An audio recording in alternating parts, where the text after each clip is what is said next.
14 век живее Джото. Художник и архитект. Той проектира и строи камбанарията на Санта Мария дел Фьоре във Флоренция. Виждали ли сте този гениален труд? Човек поема въздух, поглежда нагоре, защото е човек и очаква да срещне с погледа си очакваните пропорции. И тогава става без дъх. Тогава с очи гледайки, не разбирайки, разбира колко нищожен е в сравнение с Божиите помисли и намерения. Джото и днес лежи в Санта Мария дел Фьоре. Джото е син на овчар. Сетих се за това, понеже съм притеснен. Някой и днес и вчера ни обяснява настойчиво за своите политически опоненти, за кой или не, колко нещастен е техния и нашия произход. Понеже единия бил работил като преподавател, пък нали тогава бил най-големия комунист, а другия, той е гнусен пожарникар и почти милиционер. Аз много добре знам, че това с пропагандата вие сте го измислили. Изобщо като дял от науката за човек. Даже и Фройд би ви го признал. Мисля, ама това е родилно петно, което вие може да лепнете на поне 5 милиона живи българи, родени през 89-то. Що не си го начукате, бе? Значи сега вие ми казвате, че целият 8 клас, който ходеше с червени вратовръзки, сме грешници, доносници и всякакъв вид бокуци. Хем сме бокуци, хем ни припознавате като ваши избиратели. Това пък е още по-гадно, още по-така комунистическо. Ние сме сем за нобелита, онези без благородния произход. Онези, чието родители ви работиха като загубени 40 години и още 20 след това. Аз може и да съм син на овчар, но това не бива да ми слага етикет. А вие не етикирахте, удобно за вас. Вие, дето слагахте бомби по катедралите, водихте фабрикантите по мазетата след 9 септември. Взехте всяка къща и имот, които няколко поколения бяха грижливо изградили. Създадохте теки за сетата и убихте желанието за труд на хората. Направихте хората овчари. Извратихте народа до такава точка, че всеки да се интересува само от себе си. В същото време пращахте децата си да учат най-добрите учебни заведения на Запад и Изток. Защо? Защото са помни от нас ли? Не, просто защото си бяхте повярвали, че вие сте избрани.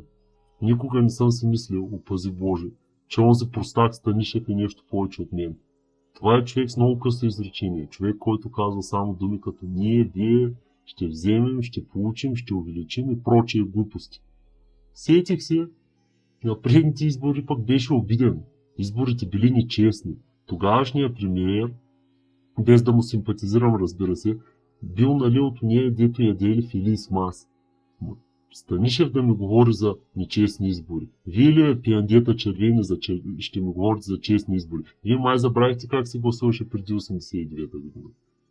Другари, с призив, подкрепен от много хора, ние овчарите, онези същите, които направиха вашия живот комфортен, искаме да ви помолим да се съберете на Бузлуджа, да влезнете в чинията там и да напуснете завинаги този свят. Да отлетите като във филма Извънземното и да си ходите да се строите шибания псевдосоциализъм на майната си. Идете на Марс, примерно, и развийте там кооперативното селско стопанство. Забийте си там една петлъчка и дързайте. Само без нас.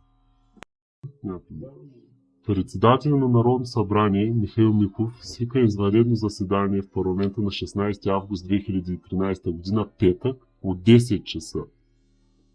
Единствената точка в дневния ред е повторно обсъждане на закона, с който беше актуализиран бюджетът за 2013 година на 1 август, след като президентът му наложи частично вето. Аз, както много от вас, ценя удобствата на ежедневието, сигурността от познатото, спокойствието от повторението. Аз им се наслаждавам като всеки човек, но в духа на възпоменанието по повод важните събития от миналото, обикновено свързани с нечия смърт или с края на някоя ужасна кървава борба, отпразнуване с приятен празник. Реших, че бихме могли да отбележим петък, 16 август. Един ден, за съжаление, такъв какъвто не сме организирали от много време. За да седнем пред Народно събрание и да поговорим. Разбира се, има хора, които не искат да говорим. Предполагам, че дори и в момента се издават заповеди по телефона, за да се направи всичко, само и само за да не се съберат хора там. Защо ли? Защото докато палката и полицията може да се използва вместо словото, думите винаги ще ограничават тяхната сила. Думите носят смисъл, а на онези, които ги слушат, осъзнаване на истината. Истината е, че има нещо ужасно сбъркано в тази страна. Нали? Жестокост и несправедливост, мизерия, нетолерантност, оскъдица и потисничество. И там, където някога сме имали свободата да се противопоставим, да мислим и да говорим това, което смятаме за правилно, сега има цензура и системи за наблюдение, които ви принуждават да се съобразите и подчините. Какво се случва и кой е виновен? Несъмнено някои са по-виновни от други и те ще отговарят за действията си. Но в интерес на истината, ако търсите виновника, трябва просто да погледнете в огледалото.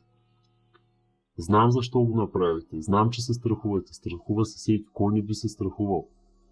Мизерия, оскъдица, безброй проблеми, които бяха използвани да потиснат съвестта ви и да замъглят разума.